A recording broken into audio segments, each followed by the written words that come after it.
রাজধানীর পল্লবীতে 7 বছরের শিশু লামিসাকে গলা কেটে হত্যার সাথে অভিযুক্ত সোহেল রানা ও তার স্ত্রীকে গ্রেফতার করেছে পুলিশ।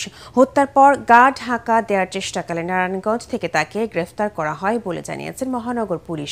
এর আগে দুপুর সালেহের বাসা থেকে শিশু লামিসার দ্বিখণ্ডিত মরদেহ উদ্ধার করা হয়। মরদেহ এবং অন্য আলামত দেখে হত্যার আগে তাকে ধর্ষণ করা হয়ে থাকতে পারে বলে ধারণা করা হচ্ছে।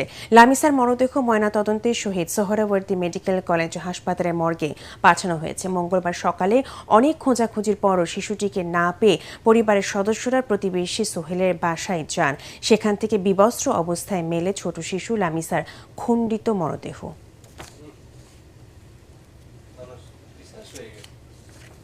ওনার যে মা ডিজিটাল রামেশ্বর মা, সে তখন খেয়াল করে যে তার মেয়ে নাই। তার স্কুল ছিল আবার 11টায়, তো খাওয়া দাওয়া করে তারপর স্কুলে যাবে, এই জন্যই তার খোঁজাখুঁজি করতেছিল। একটা পর্যায়ে তার হঠাৎ করে মনে হলো যে সে অ্যাবসেন্ট কেন, তো পাশে বাসায় নক করে তারপর তো এই ঘটনা। স্বাভাবিকভাবে কেন তাকে হত্যা করলো, তো এই কোশ্চেনগুলো আছে, আমরা সবগুলো আসলে সলভ করতে হবে।